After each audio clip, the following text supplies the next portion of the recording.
Welcome to our free travel channel. आज हम तमिलनाडु राज्य में स्थित एक छोटा और खूबसूरत शहर महाबलीपुरम के बारे में बात करेंगे। महाबलीपुरम सांस्कृतिक विविधता और विरासत के लिए देश और दुनिया में काफी मशहूर है। यहाँ विशाल समुद्री तट और पल्लव वंश के राजाओं द्वारा बनाए गए मंदिरों की शान देखते ही बनती है।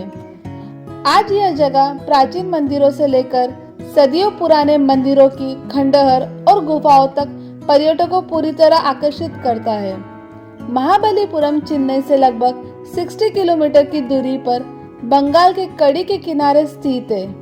यह अपने कई वास्तुशिल्प चमत्कारों के साथ यूनेस्को की विश्व धरोहर स्थलों में शामिल है और यह जगह सभी इतिहास प्रेमियों को अपनी ओर आकर्षित करता है। सो फ्रेंड्स, वीडियो स्टार्ट करने से पहले प्लीज मेरे चैनल को लाइक और सब्सक्राइब जरूर कर दीजिए। Top 10 places in Mahabalipuram. हमारा फर्स्ट स्पॉट है शोर मंदिर। शोर मंदिर दक्षिण भारत के सबसे लोकप्रिय पर्यटन स्थल है। इस मंदिर का निर्माण 8वीं शताब्दी में पल्लव वंश के शासनकाल के दौरान किया गया था। आज यह मंदिर पल्लव वंश की उत्कृष्ट कला को प्रदर्शित करता है। द्रविड़ शैली में निर्मित शोर मंदिर दक्षिण भारत के सबसे प्राचीन मंदिरों में से एक है और यह मंदिर को यूनेस्को द्वारा विश्व धरोहर स्थल का हिस्सा है। इस मंदिर में 3 और मंदिर है। एक भगवान विष्णु के मंदिर है और 2 शिव जी के मंदिर है। यह मंदिर समुद्र के किनारे स्थित होने के कारण यहाँ का दृश्य बहुत ही सुंदर दिखाई देता है और यह अपने अनूठे वास्तुशिल्प के कारण बहुत ज्यादा ही मशहूर है। सो फ्रेंड, जब भी महाबलीपुरम जाए तो यह मंदिर पे जरूर विजिट करिए। सेकंड स्पॉट है कृष्णा बटर बॉल। तमिलनाडु के ऐतिहासिक शहर महाबलीपुरम में कृष्णा का बटर बॉल एक विशाल गेंद के आकार में एक विशाल प्राकृतिक चट्टान है जो ढलान पर आश्चर्यजनक तरीके से खड़ा है। 6 मीटर ऊंचा और 5 मीटर चौड़ा इस चट्टान का वजन लगभग 250 टन है और पिछले 1200 साल से ढलान पर संतुलित है। यह अद्भुत चट्टान एक रहस्यमय दृश्य प्रस्तुत करने के कारण महाबलीपुरम में सबसे फेमस स्पॉट में से एक है। थर्ड स्पॉट है महाबलीपुरम बीच।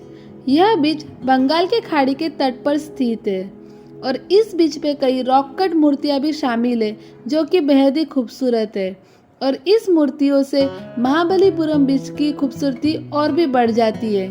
यह बीच एक शांत बीच है जहाँ पर आप डाइविंग, मोटर बोटिंग, सन बाथिंग ऐसा बहुत कुछ एंजॉय कर सकते हो। हर साल महाबलीपुरम बीच पे कई पर्यटकों की भीड़ उमड़ती है। यह बीच शोर मंदिर के दाहिने हिस्से में है। सो फ्रेंड्स, आप जब भी महाबलीपुरम जाए तो ये बीच पे जरूर विजिट करिए। नेक्स्ट स्पॉट है टाइगर केव। टाइगर केव एक रॉक कट हिंदू मंदिर है जो कि बंगाल के खाड़ी के तट पर स्थित है। यह गुफा का नाम 11 टाइगर के सिर के मुकुट से मिलता है जो सभी प्रवेश द्वारों के चारों ओर उकेरे गया है। गुफाओं का सबसे आकर्षक विशेषताओं में से इन टाइगर के ऊपर देवी दुर्गा की नक्काशी है। गुफा के भीतर एक छोटे से मंदिर का खंडहर है जो भगवान सुब्रमण्य को समर्पित है, जो भगवान शिव का दूसरा नाम है। टाइगर केव महाबलीपुरम का एक one of the famous spot है। नेक्स्ट स्पॉट है पंचरथ। पंचरथ महाबलीपुरम के सबसे फेमस स्पॉट में से एक है। यह द्रविड़ शैली वास्तुकला का एक बेहतरीन उदाहरण है। यह रॉक कट मंदिरों का एक समूह है जो 5 रथ के नाम से जाना जाता है। इन 5 रथों का नाम महाभारत काल के पांडव भाई और उनकी पत्नी के नाम पर रखा गया है। पहला रथ प्रवेश द्वार पे है जो कि द्रौपदी रथ को कहा जाता है और जो कि देवी दुर्गा को समर्पित है। अगला रथ अर्जुन रथ के नाम पर जाना जाता है और यह भगवान शिव को समर्पित है, जबकि इसी रथ के ठीक सामने नकुल और सहदेव के भी रथ है। धर्मराज युधिष्ठिर का रथ सबसे बड़ा है और यह भगवान शिव को समर्पित है और इसी के आगे एक विशाल रथ है जो कि भीम के रथ को दर्शाता है। यह भी एक फेमस स्पॉट है महाबलीपुरम का। 6 स्पॉट है अर्जुनास पेनस।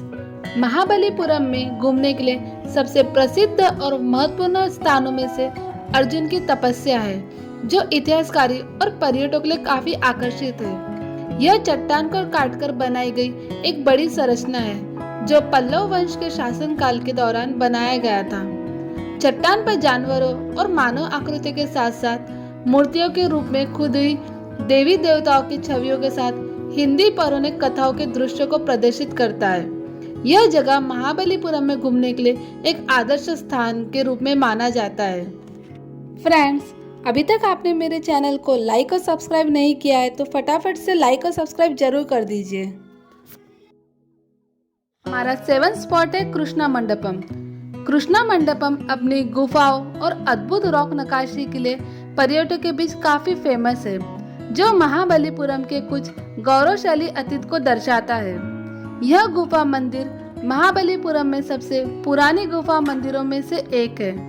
इस गुफा की वास्तुकला प्रभावशाली और सरल है, जिसमें गुफा की सतह पर कई नक्काशी की गई है, जो भारतीय पौराणिक कथाओं को विभिन्न घटनाओं को दर्शाती है। नेक्स्ट स्पॉट है इंडिया सीशेल म्यूजियम। ये म्यूजियम एशिया का सबसे बड़ा म्यूजियम है। इस म्यूजियम के अंदर 40,000 से भी ज्यादा के सीशेल रखे हुए हैं, जो कि बहुत ही खूबसूरत है। इस म्यूजियम के अंदर एक एक्वेरियम भी है, जिसमें आपको अलग अलग टाइप के फिश, स्टारफिश और शार्क देखने को मिलेंगी। बच्चों को ये स्पॉट ज्यादा पसंद आता है और यह सबसे अच्छे महाबलीपुरम के पर्यटन स्थल में से एक है। नेक्स्ट स्पॉट है क्रोकोडाइल बैंक। क्रोकोडाइल बैंक की स्थापना 1976 में हुई थी। इस बैंक में बहुत सारे एनिमल्स को आश्रय दिया है। इस बैंक में मगरमच्छ और घड़ियाल की दुनिया की सबसे बड़ा संग्रह है। इसमें 5000 मगरमच्छ और घड़ियाल है। इस क्रोकोडाइल बैंक में आपको मगरमच्छ, कछुआ, सांप और छिपकली की बहुत सारी प्रजाति देखने को मिलेगी। क्रोकोडाइल बैंक में सांप का जहर निकालने की भी प्रक्रिया दिखाई जाती है। इस वजह से पर्यटकों को ये ज्यादा आकर्षित करता है। 10th स्पॉट है गणेश रथ। महाबलीपुरम में स्थित गणेश रथ प्राचीन वास्तुकला का एक उत्कृष्ट उदाहरण है। भगवान गणेश को समर्पित यह मंदिर महाबलीपुरम में एक धार्मिक मंदिरों में से एक है। इस मंदिर का निर्माण 7वीं शताब्दी में पल्लव के शासन के काल के दौरान किया गया था। यह भी महाबलीपुरम में घूमने के लिए सबसे महत्वपूर्ण स्थानों में से एक है। अगर आप महाबलीपुरम घूमने का प्लान कर रहे हैं तो उसका अच्छा समय नवंबर से फरवरी के बीच का होता है, क्योंकि उस टाइम पे यहाँ का मौसम ठंडा होता है। समर के टाइम पे यहाँ पे थोड़ी ज़्यादा गर्मी पड़ती है। सो अगर आप प्लान करना चाहते हो तो नवंबर से फरवरी के बीच में करें। अगर आपको मेरा ये वीडियो पसंद आया होगा तो प्लीज़ लाइक और सब्सक्राइब जरूर कर दीजिए। और आगे आपको कौन से प्लेस की जानकारी चाहिए वो भी मुझे कमेंट बॉक्स पे कमेंट कर दीजिए। सो मैं उस हिसाब से वीडियो बना के आपको आपके घूमने का मज़ा और बढ़ा दूंगी। और हमेशा हंसते रहो और घूमते रहो। Thanks for watching my video. Bye.